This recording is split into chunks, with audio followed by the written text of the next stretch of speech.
Бурхан Йосефт хүсэл мөрөөдлийг өгсөн.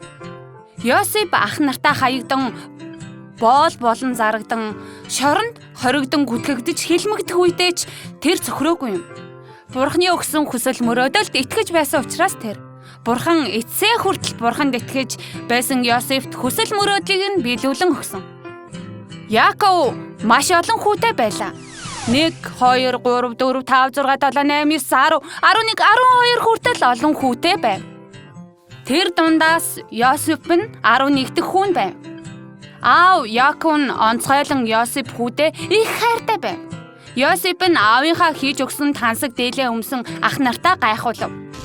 Ах нараа, миний дээлийг хардаа. Улаан ягаан ногоон цэнхэр хөх солонгороод үнэхээр тансаг биш үү? Үнэхээр гоё биш үү? Ах нар нь харин аавынхаа хайрыг ганцаараа эдэлж байгаа Йосефийг үзэн ядав. Нэгэн өдөр Йосеф зүүдлөв. 11 болттой түрүү Йосефийн өмнө ирээд "Сайн байна уу?" хэмээн мөхийн мэдлэв. Бас нар болон сар 11 одод Йосефийн өмнө ирээд "Сайн байна уу?" хэмээн бүхийн мэдлэв. Энэ зүуд нь Бурханаас өгсөн мөрөөдөл байлаа. Ах нар нь Йосефийн зүудний талаарх яриаг сонсоод өмнөхөөсөө ч илүү уурлаа. Гэвч аав Яаков нь Йосефийн зүудийг сэтгэлийнхээ гүнд нандиннан хадгалсан юм. Гарцаагүй Йосефийн төлөөх Бурханы төлөвлөгөө байсан. 1, 2, 3 жил хэсэг хугацаа өнгөрчээ. Тэр хугацаанд Йосеф ах нарынхаа үзэн ядалтанд Египт рүү боолоор худалдагдан цөллөгдөв. Бас гүтгэгдэн шоронд хоригдож бас олон удаа өөхөх шахсан хүнд үедтэй нүр тулав. Гэхдээ Йосеф огтхон цөхрөөгүй юм. Бурханы өгсөн хүсэл мөрөөдөлд итгэж байсан учраас Йосеф тэр зүйдээ санан байнга залбирдаг байлаа.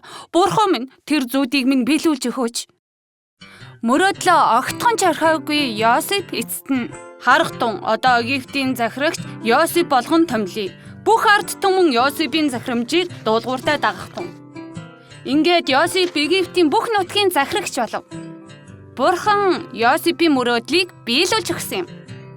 Бас Израильд гам болон өлсгөлөн болж ах нар нь Египт рүү идэх зүйл худалдан авахар ирэх үед хэн тэдэнд тусалсан бэ?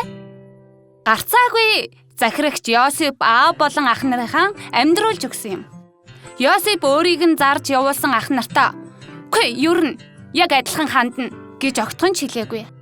Харин ч тэдэнд ингэж хэлсэн: "Намайг энэ газар руу зарсан сэтгэлээ бүү заваа. Намайг энэ газар руу илгээсэн нэг нь ах та нар биш, гарцаагүй Бурхан юм. Бурхан намайг Египт Паран хааны хамгийн эрх мэдэлтэй дэвшмэл болгосон. Мөн асар олон хүмүүсийн амийг аварч өгсөн юм." Хайртай хүүхдүүдээ, Бурхан Йосефт мөрөөдлийг өгсөн ба тэр мөрөөдлийг биелүүлж өгсөн. Бурхан биднарт бас мөрөөдлийг өгсөн. Тэгээд тэр хүсэл мөрөөдлийг биелүүлж өгнө. Манай хайртай хүүхдүүд ч бас хэцүү бас зүгээр бууж өгмөр байсан ч Бурханы өгсөн хүсэл мөрөөдөлд эцээ хүртэл итгэж залбираарай.